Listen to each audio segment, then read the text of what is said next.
Maraming nagtatanong sa akin kung bakit ako palaging namumroblema sa pera, wala naman daw akong anak, at saka meron din daw naman akong regular na trabaho, at meron din daw akong mga sideline. Sana all marami akong sales, no? But before that, kung bago ka pa lang dito sa aking vlog, please don't forget to like and follow us here on Facebook page, Life Hacks Janet. Pero alam niyo ba, kahit parents ko kinu-question ako kung bakit ako palaging wala.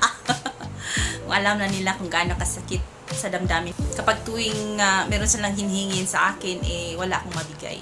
So, I'm still grateful to them naman kasi masisipag din kasi silang magbanat ng buto Kahit konti lang kanilang income dun sa province namin po. Hi, ako pala si Auntie Janet. I am separated for 8 years and I have no kids.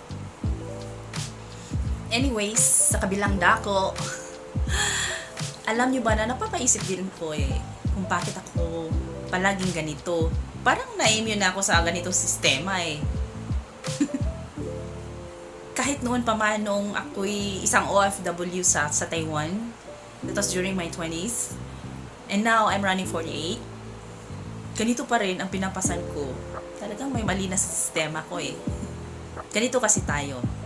To cut the story short, naniniwala ba kayo na kapag pinasok natin ang paglo-loan ay unti-unti tayong nalulubog sa utang? Ako kasi naniniwala ako kasi based on my experience. Kasi ito kasi ang naisip ko na root cause ng lahat. Kaya tayo maka-experience ng kakulangan sa pera, and worst scenario is negative na. Ayun, di ba? Okay lang yung sa iba kasi kapag malaki ang sweldo, no worries talaga. And you also have the opportunity that you can generate good income. Yung malakas ang business mo, di ba? Ganito kasi nagsimula. Kapag empleyado ka, magsisimula kasi yan sa government loans, di ba? So at first, SSS. Tapos alam mong pwede kang mag-avail ng pag-ibig loan, gusto mo na rin i-try. Itong government loans mo na ina-avail mo, saan mo ba yan gagamitin? Minsan kasi naglo-loan tayo para lang makabili sa kung anong gusto natin or yung tinatawag na luho ba? Diba? Or kapag meron kang upcoming travel getaway, so you need to have extra money in case of emergency, and so forth. Mas mabuti naman kung gagamitin mo sa mas importanteng bagay katulad ng medication or hospitalization. Alam niyo ba na kahit wala akong anak, pero nararamdaman ko ang pait na dinaranas ng isang parent or mga parents to sustain for a living. Considering hindi lang isa, kundi marami silang anak. Plus, mga gastusin pa sa eskwelahan, tuition fees, at saka allowances nila. Di ba? Maintindihan natin yan. So, balikan natin ang loans, no?